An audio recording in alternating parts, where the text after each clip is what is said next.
గురుమంత్రము, మహామంత్రము, ఆది మంత్రము, మూల మంత్రము, వేద మంత్రము, సూక్ష్మ మంత్రము, నిత్య మంత్రము, వ్యాపక మంత్రము, సత్య మంత్రం. కాబట్టి గాయత్రి మంత్రంలో సమస్త దేవతలు, సమస్త వేదాలు, సమస్త లోకాలు, సమస్త శాస్త్రాలు ఇమిడి ఉన్నాయి. కాబట్టి గాయత్రిని మించింది మరొకటి లేదు. కాబట్టి దానితో 54 ఆకులు ఇస్తున్నాము. అందరూ ఒకసారి చెప్పండి అమ్మా. ఓం భూర్భువః స్వః తత్ సవితుర్వరేణ్యం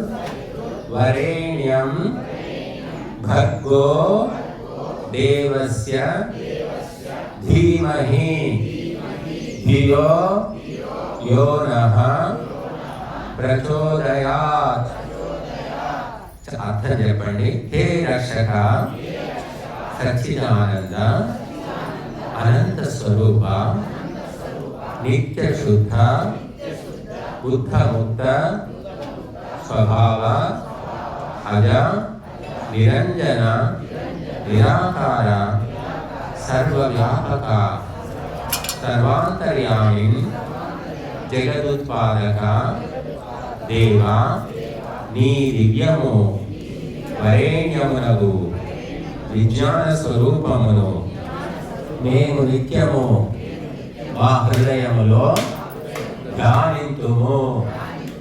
మాకు ధారణ శక్తి గల బుద్ధిని ఇచ్చెదవుగాక.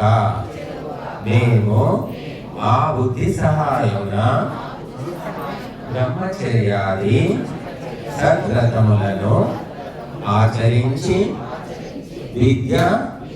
విజ్ఞానాదులను పొంది పరమ సుఖములు అనుభవింతుముగాక. ఇది మంత్రం యొక్క అర్థము.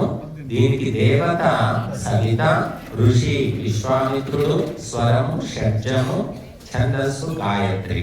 ఈ మంత్రాన్ని దేశము, కాలము, ప్రాంతము, భాష, వర్ణము, లింగము, వర్గము ఇటువంటి భేదాలు లేకుండా మానవులందరూ కూడా అన్ని కాలాలలో అన్ని అవస్థలలో స్మరించుకొని ధర్మాన్ని, అర్థాన్ని, కామాన్ని, మోక్షాన్ని తొందరగా సాధించుకోవచ్చును. బట్టి ఇటువంటి మహామంత్రం మన దేశంలో ఉంది. కానీ ఏ లాభం? దాన్ని తలుచుకునేవాడు లేడు, చెప్పేవాడు లేడు.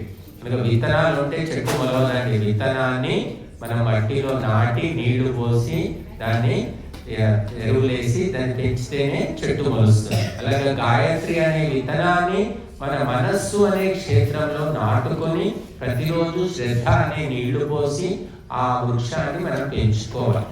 కాబట్టి అది ఎవరు చేస్తే వారికి ఫలితం దక్కుతుంది.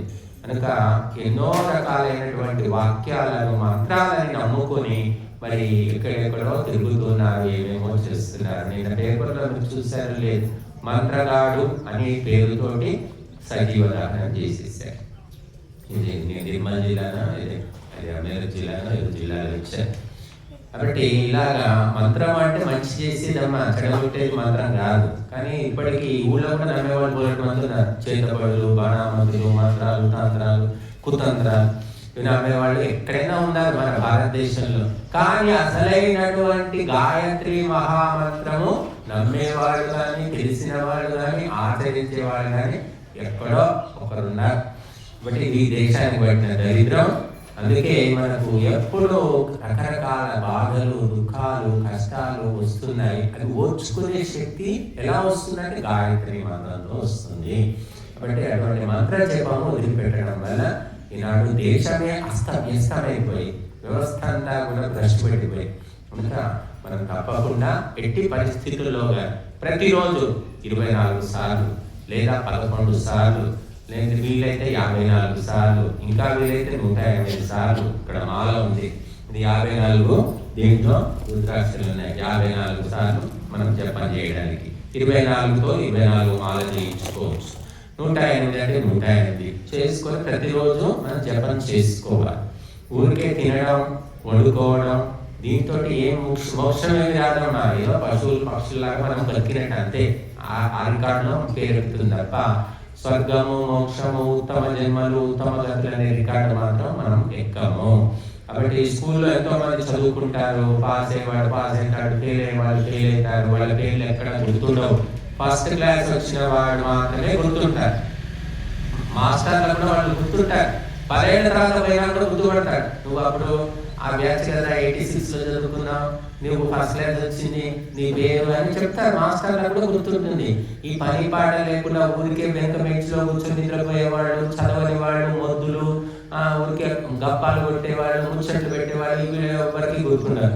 అందులో ఎవరైనా రాక్షసుడు ఉంటే, మొండివాడు, ఊరికి అలా చేసేవాడు, వాడు ఒకటి గుర్తుంటాడండి. వాడు బాగా అలా చేస్తాడు కాబట్టి వాడు గుర్తుంటాడు. బాగా చదివేవాడు, బాగా చెత్తగా ఇద్దరు గుర్తుంటారు. కాబట్టి మనం ఎప్పుడు ఈ లోకంలో వచ్చామంటే తినడం, తాగడం, తందనాలు ఆడమే కాకుండా అవి చేసుకోండి. కానీ దానితో పాటు జపం కూడా చేసుకోండి. ధర్మ కార్యాలు కొంత చేసుకోండి, 10% చేసుకోండి. 90% తాగండి, తినండి, తిరగండి, ఏమైనా చేసుకోండి. కానీ 10% అనేది చేయండి అని చెప్తున్నారు భగవంతుడు. కాబట్టి మనం ఏమీ చేయకుండా 0 పెట్టుకుంటే మాత్రము నష్టపోతాము. అనేక రకాలైనటువంటి కష్టాలను ఎదుర్కోలేక ఎంతో మంది ఆత్మహత్యలు చేసుకుంటున్నారు, హత్యలు చేస్తున్నారు, పిచ్చివాడైపోతున్నారు, ఇల్లు వాటిని వదిలేసి ఎక్కడికో వెళ్ళిపోతున్నారు. మొదటికి కారణం ఏంటంటే ధర్మాన్ని వదిలిపెట్టడమే. ధర్మము ఎప్పుడు పట్టుకుంటావో అడవిలోకి వెళ్ళినా నీకు రక్షణ దొరుకుతుంది. రామాయణమే ఉదాహరణ. కాబట్టి ఇప్పుడు గాయత్రి మంత్రంతో మనం అందరం కలిసి మరి 54 సార్లు ఆవుదిస్తాము. వచ్చిన వాళ్ళు మన మంత్రం చెప్పుకోండి, రాని వాళ్ళు స్వాహాకారమైన చెప్పండి.